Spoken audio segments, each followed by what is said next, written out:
할렐루야. 오늘도 주님의 말씀 앞에 나오신 여러분을 축복합니다.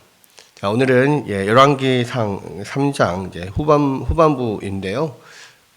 열왕기상 3장 앞부분에서 이 솔로몬이 기브온 산당에 일천 번제를 드리고 그곳에서 꿈에 하나님을 만나서 또 하나님이 기뻐하시며 네가 뭘 원하냐라고 했을 때 나는 어린아이요 이 많은 백성을 제대로 판단할 수 없으니 잘 재판할 수 있는 그런 분별력을 주십시오. 분별하는 지혜를 주십시오.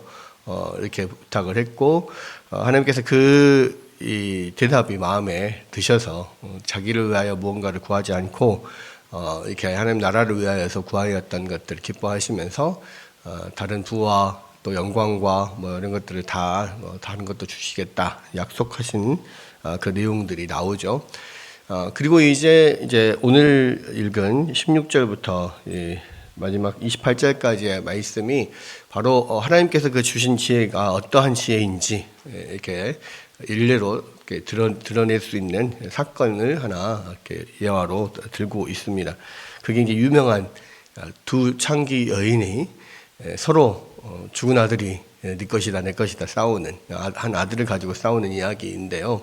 거기에 대하여서 이 솔로몬이 아주 기가 막힌 재판을 하는 거죠. 이것이 이제 놀라운 일화로서 지금 기록이 되어 있는데 사건은 그렇습니다.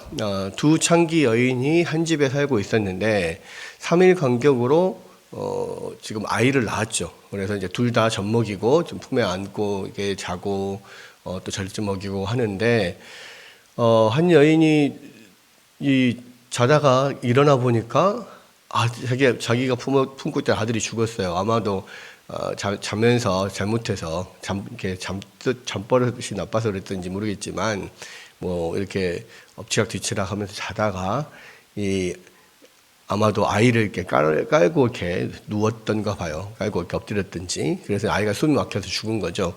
근데 그것을 진짜 자기 아들이 죽은 것을 발견하고 이 여인이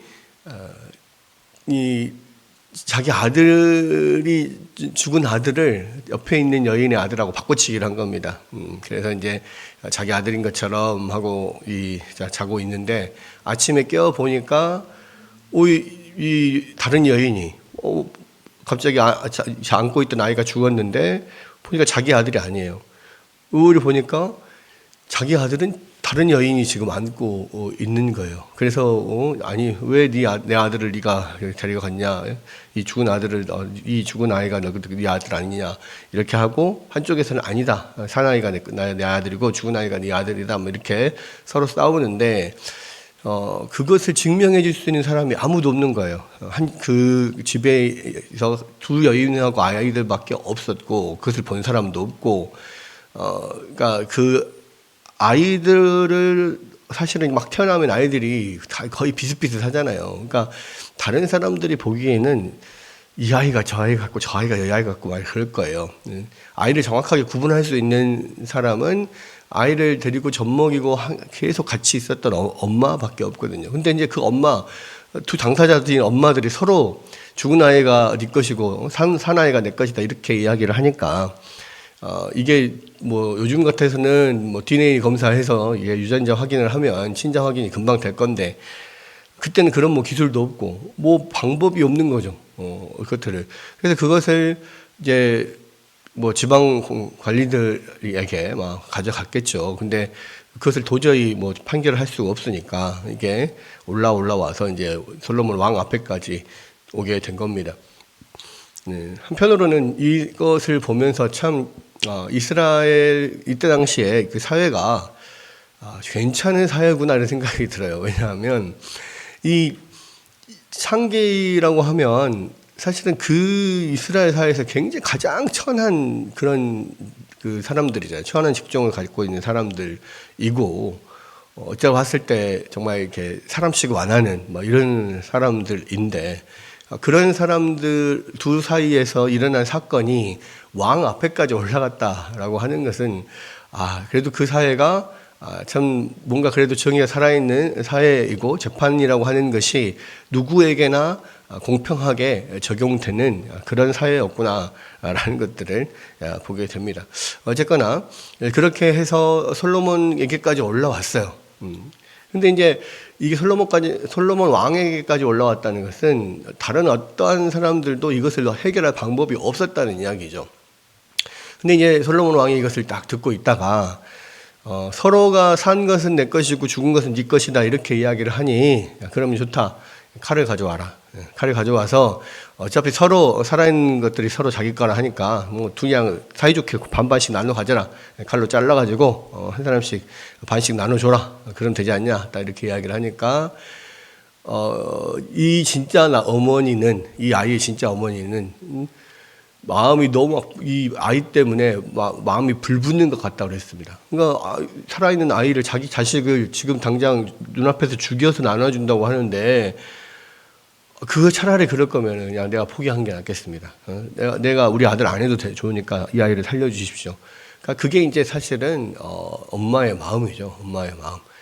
내가 죽어도 좋고 내가 포기해도 차라리 내가 포기하겠습니다. 이 아이를 살려주십시오. 그리고 이 아이를 차라리 제 엄마에게 주십시오. 이렇게 이야기를 했고 다른 엄마는 잘됐다. 네 것도 내 것도 아니게 그냥 다 반으로 나눠주십시오.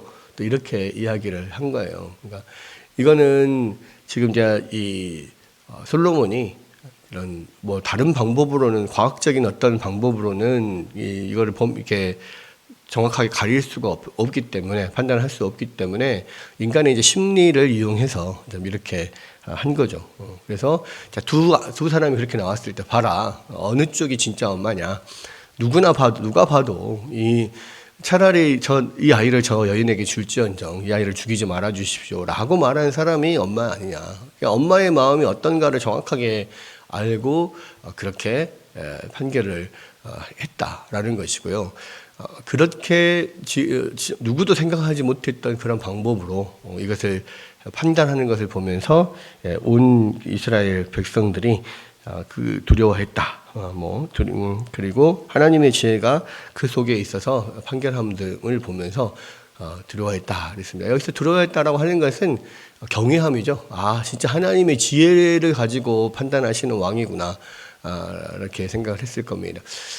사실은 이제 두려워했을 뿐만 아니라요. 그러니까 그런 면에서 하나님의 지혜가 함께 하시는 분이다라고 하면서 그 왕을 이렇게 경외하는, 이렇게 두려워하면서도 존경하는 이러한 마음들을 가졌고 또 하나는 그렇게 하나님의 지혜로 솔로몬이 이 나라를 다스리니까 우리가 평안할 수 있겠다.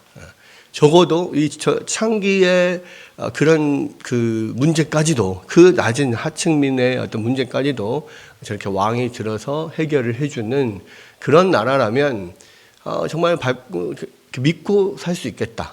이런 마음들이 들었겠죠. 그러니까 이게 이제 이 솔로몬의 나라가 어떻게 견고하여져 가는가를 보여주면서 결국 하나님의 지혜로 판결을 함으로써 모든 백성들이 그 안에서 평안할 수 있었다. 이런 겁니다. 사실은요, 한 사회가 부패한 사회냐 타락한 사회냐를 나타내는 척도가 사법권이 건재하게 살아있는가. 그러니까 어떤 권력이나 내지는 어떤 돈이나 이런 데 좌지우지되지 않고 판결이 흔들리지 않고 제대로 된 판결이 나오는가가 그 사회의 어떤 그 사회가 부패한 사회인지 아니면은 괜찮은 사회인지를 이렇게 보여주는 척도라고 해요. 그러니까 최후의 마지막 그 최후의 어떤 척도가 이 사법제도인데 애석하게 우리나라의 사법제도는 정권에 따라서 이리 흔들리고 저리 흔들리고 좌파 정권이 들어오면 좌파 쪽에 이렇게 판결이 유리하게 가고 우파 정권이 들어오면 우파 쪽에 판결이 유리하게 가고 돈이 많이 쓰면은 또 판결이 그쪽으로 가고 좀 그렇게 되는 것 같아서 참 안타깝습니다. 그리고 그런 부분을 위해서 우리가 정말 좀 하나님 앞에 열심히 기도하고 간구해야 될 것 같고요. 그런 바른 어떤 그런 공정한 사회를 만들어 가기 위해서 우리가 참 힘써야 될 부분들이 많은 것 같습니다. 또 한편으로는 이 이제 이 솔로몬의 어떤 그런 판결과 그로 인하여서 사회가 평안하고 안정되는 그런 모습들, 뭐 이런 모든 것들이 사실은 이 땅에 이제 그리스도가 오시면 이 땅에 하나님 나라가 완전히 이루어지면 일어나는 일들을 미리 보여주는 그런 측면이 있어요.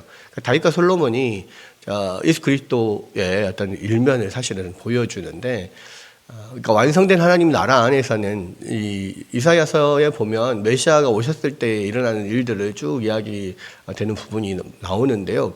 이사야 11장에 보면 그 메시아가 오셨을 때 어떠한 나라가 되느냐, 메시아가 오시면 정의로서 공정한 판결을 재판을 내릴 것이다라고 하는 부분들이 나옵니다. 그러니까 그런 면들이 사실 하나님의 어떤 사랑과 공의가 살아있는 진짜 하나님의 나라가 이루어지는 거죠. 하나님께서 이스라엘 백성들을 애굽에서 데리고 나오셔서 가나안에 새로 그곳에 정착시키신 이유는 하나님께서 그곳에 거룩한 하나님 나라를 만드시기 위해서였잖아요.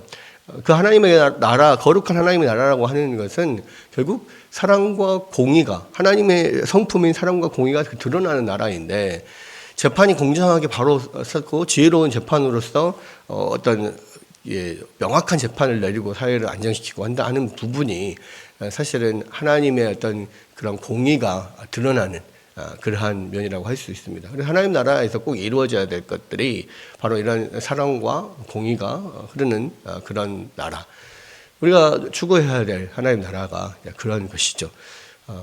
결국 사실은 이 땅에서 그런 완전한 나라가 이루어지는 것은 예수님께서 오실 때밖에 없습니다. 그렇다고 해서 우리가 그러면 예수님의 재림을 기다리는 동안에 그러면 그냥 가만 놔둬야 되느냐? 그렇지 않아요. 완전하지는 못할지라도 우리가 그것을 위해서 늘 하나님 앞에 기도하고 이 나라가 정말 공의의 나라, 또 사랑의 나라가 되도록 하나님 역사에 달라 기도하고, 또 우리가 스스로가 그러한 나라를 이루어가기 위해서 우리가 스스로 또 그런 예수 그리스도를 닮은 모습으로 이 땅에서 사랑과 공의를 행하고 살아가야 되는 면들이 분명하게 있는 거죠. 하나님께서 이스라엘을 거룩한 하나님 나라로 세우신 이유는 많은 마음 백성들이 그곳을 보면서, 그 이스라엘 거룩한 나라를 보면서 하나님을 바라볼 수 있도록 하나님께서 하시기 위하여서 이스라엘을 세우셨잖아요. 마찬가지입니다. 이 땅에 우리 하나님의 백성들, 크리스찬들을 이곳에 살게 하시고 이곳에서 이제 생활하게 하시는 것은 결국 이 하나님의 백성들을 통하여서 하나님의 거룩하심이 드러나도록 하기 위해서거든요. 우리가 이러한 하나님의 지혜는 결국 하나님 앞에 간구하고 기도할 때 하나님께서 부어주시는 거라는 것을 또 믿었으면 좋겠습니다. 솔로몬이 원래부터 지혜로운 자였겠지만은 그럼에도 불구하고 하나님께 그런 지혜를 구하여서 받은 거잖아요. 마찬가지입니다. 누구든지 지혜가 부족하거든 후히 주시고 꾸짖지 아니하시는 하나님께 구하라, 그러면 주실 것이다. 야고보서는 분명히 이야기하고 있죠. 우리에게 하나님 이러한 지혜를 주셔서 이 땅에 하나님의 나라를, 공의와 사랑이 흐르는 하나님 나라를 세워갈 수 있도록 하나님 우리 가운데 함께하여 주옵소서. 오늘도 기도하고 특히 오늘 특별히 이제 총선 날인데요. 정말 그런 사랑과 공의가 좀 가득 찬 지혜로운 하나님의 백성들이 또 많이 선출이 되어서 또 이 나라를 바로 잡아갈 수 있도록, 이 나라의 사랑과 공의가 흐르는 나라가 되도록 모든 국회의원들이 그렇게 힘쓰는 그런 사람들이 세워질 수 있도록 위해서 우리가 함께 기도하는 오늘 하루가 되었으면 좋겠습니다.